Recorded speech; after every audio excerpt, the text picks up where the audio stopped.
First of all, the attempt to get closure doesn't work because in that moment, there's too much pain to even see what the heck happened a lot of times.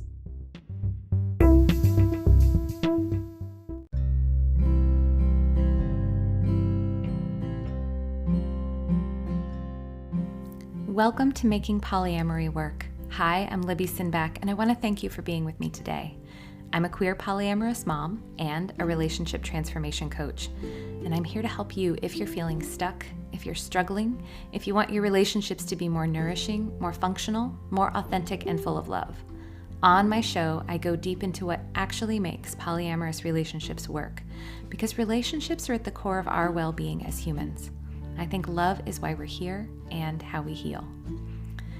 So you might be aware that last week I presented a workshop on breaking up, how to break up better.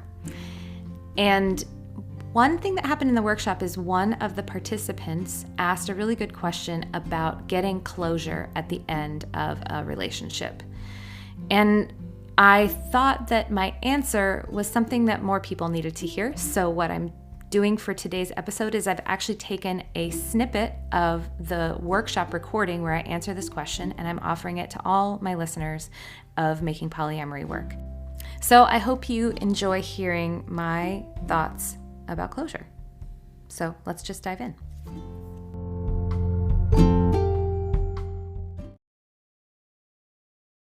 So this is another question. Owning your part in things was brought up early on, and I'm interested in learning how to ask someone to do this when it's needed to help with closure.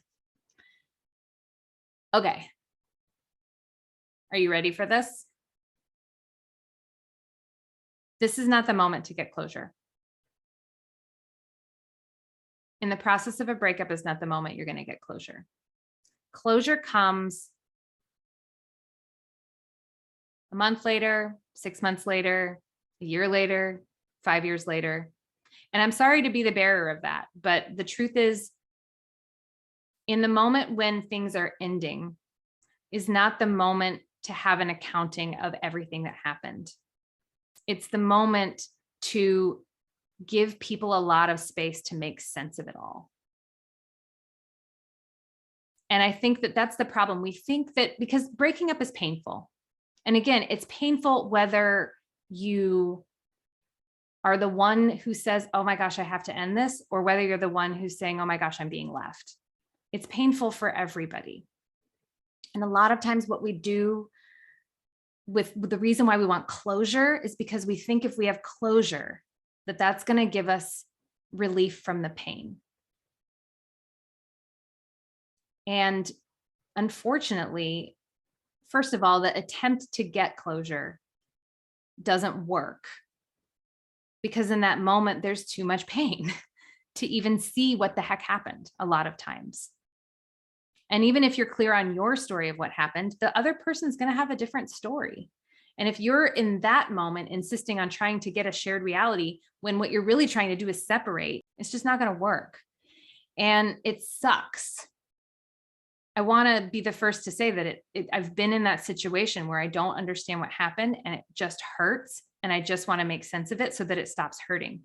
That's our brain trying to protect us, right? Our brains really like to solve puzzles and make coherent narratives because when we do that, it like literally squirts out dopamine in our brain. We get rewarded for it. We feel better when we can make a coherent narrative out of something. And I encourage you to do that, but you can't do it in a shared way in the context of a breakup. You just can't. And I would say that you can't even do it in the context of an active conflict. When you're actively like triggered and flooded with someone and you're actively in a disagreement, a lot of times the only way you can get to a place where you can actually share a reality with each other is after you've taken a break, calmed down, reflected, and then you can come back and then maybe you can get that closure. And again, only if that person is willing to put in that labor of talking to you about it, which if they're in a relationship with you, I hope they will. If you're breaking up, they may really just want to move on. And that's okay. And it's okay to try to make a narrative for yourself without their participation. And that might be how you have to achieve closure. And honestly, there are times when I've achieved closure on a relationship only years later. If you're trying in a moment of breaking up to get the other person to see what they did, that is just going to perpetuate a process. It's going to stymie the process. It's going to keep it stuck, and you're going to be fighting instead of lovingly separating. So I don't recommend looking for closure. Again, it's in this moment, the goal isn't to try to get on the same page. The goal is to close the book. Now, that is one small clip of a 2-hour-long workshop. But I don't want to leave you hanging with just, yeah, you can't get closure right now, so suck it up. Instead, I want to give you some other things you can do instead of seeking closure. One thing that I think really helps is to think of a breakup like an injury, or maybe the culmination of a series of injuries that now you are ending by ending the relationship. But as I said, when we're in that moment of a breakup, we are in pain. Either pain because we needed to leave, or pain because we're being left, or both, just the loss. We want that closure to relieve the pain, but closure in this context is more analogous to healing, which just takes time. And in the moment of a breakup, what you need to address that pain is first aid. What you need is to reduce inflammation, cover the wound, prevent it from being agitated, apply ice, pressure, a bandage, rest. So here's what first aid looks like in the context of a breakup. First, just space. So that is like a bandage on the wound. It is going to protect you and the other person from inflicting any more damage.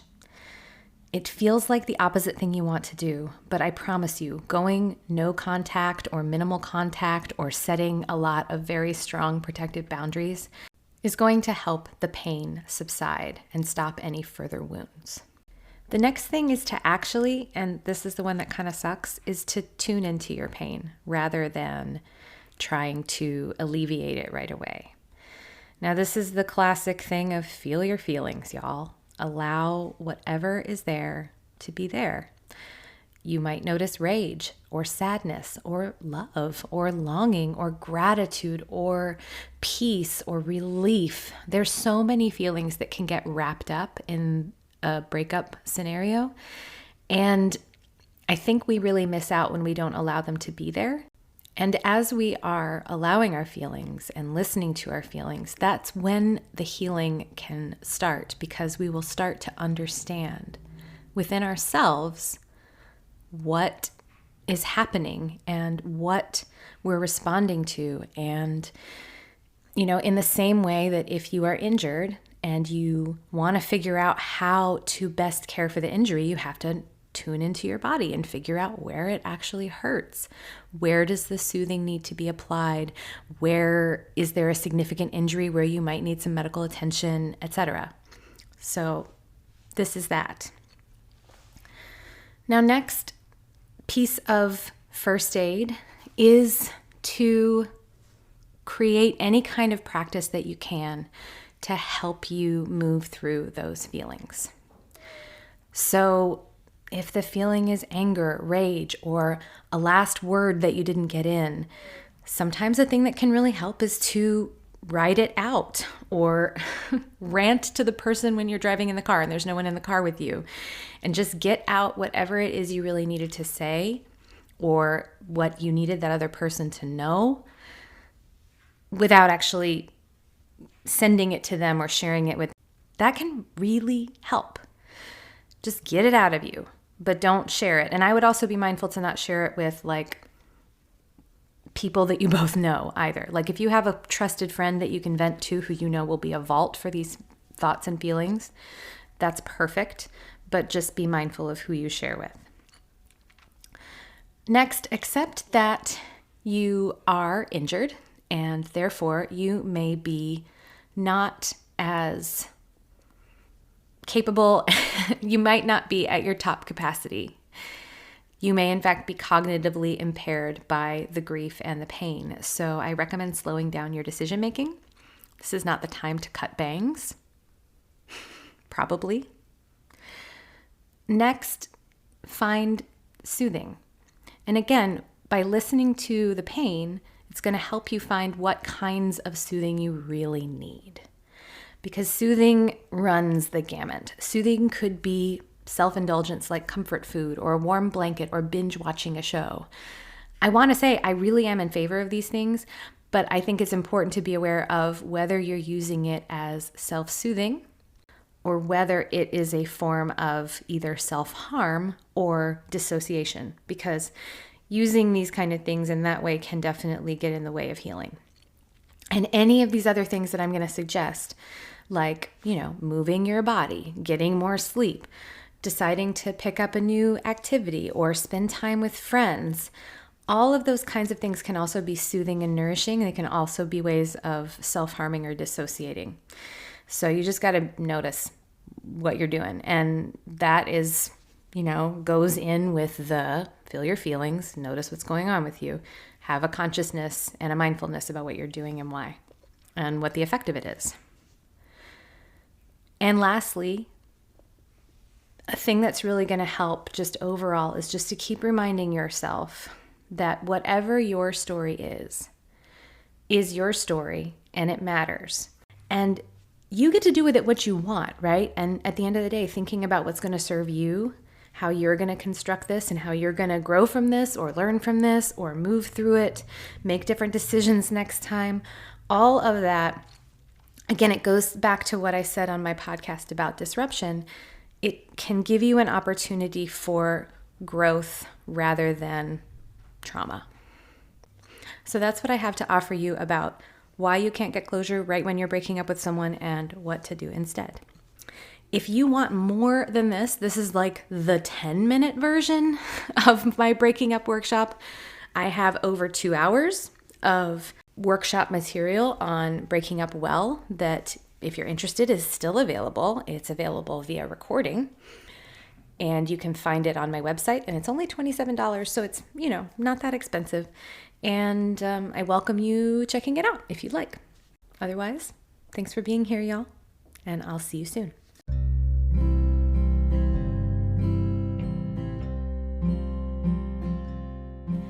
Thank you for joining me today. If you have any questions or thoughts about what I've said, or you have a question you'd like me to answer on the show, I would love to hear from you. You can contact me via my website, libbysinback.com. You can email me at libby@libbysinback.com. You can find me on social media, and I'm fine with DMs if you want to do that. I read every message that I get. Sometimes it takes me a while to get to recording an answer for you. So just keep that in mind. If you are loving the things I say on my show, but you are thinking you want to figure out how to bring some of these ideas into your own life and you need help, this is the work I do with my coaching clients every day. If you're interested in seeing if coaching is a good fit for you, you can go to talktolibby.com or libbysinback.com/apply to sign up for a free coaching session with me to see if we're a fit. If you love this podcast and you want more people to listen to it, then share it, please, and subscribe and write reviews. I especially could use some reviews on my Facebook page. Also, if you have not liked me on social media, I am like this close to having 1,000 followers. And that feels like such a small number in this world of influencer brouhaha. But man, I would celebrate like heck if I got 1,000 followers. In fact, you can email me and tell me, how do you think I should celebrate if I got to 1,000 followers? Anyway, thank you again for joining me today, and have a wonderful Thanksgiving.